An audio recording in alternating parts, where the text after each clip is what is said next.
I want to know, last week was insane. Yeah. On Wall Street. What exactly happened? We lost control of the market.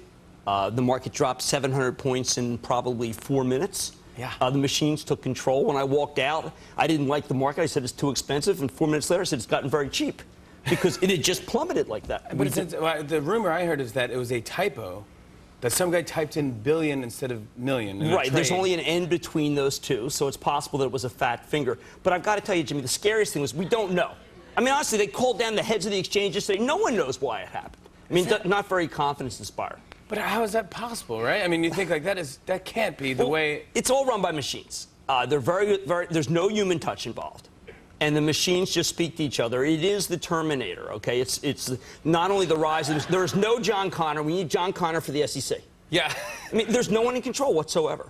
I mean, it's a little frightening for the individual investor. But what do you mean they talk to each other? I don't understand. Well, the machines ping each other back and forth millions of times a second, you know, trying to find what is the best bid or what is the best offer. Meaning that in the old days, I would go to you and say, I want to buy Procter & Gamble. I've got 500 shares of Procter & Gamble to buy it at 58.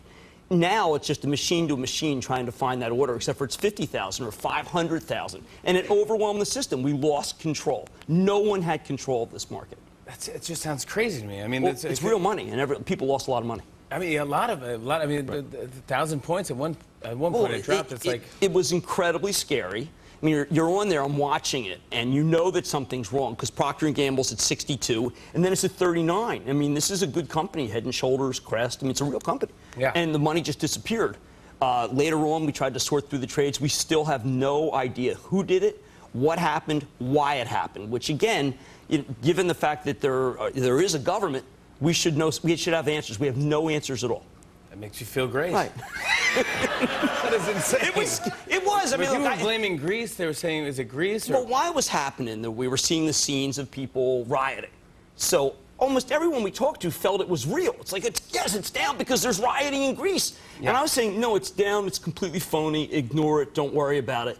But people aren't used to saying, ignore it, don't worry about it, because it's people's money. But it was too crazed. It was obviously a glitch. Yeah. They didn't stop it. You would have thought that some grown-up would stop it. Yeah, but no one did. No one. We had a great chance to be able to buy, but the market seemed very rigged, and it's a shame. It's a total casino. The people who were in the Senate were telling him Goldman Sachs was a casino. Goldman was fighting that. I wish that our stock market were as honest as every casino I go into. Yeah. They have regulations. They have guys looking at the croupiers. You get a fair hand. We do not have that in our stock market. Wow. Do you have pumped-in oxygen? No, we have clocks. Yeah, clocks. That's the lame part. All right, brother. Well, thanks again for coming. I appreciate it.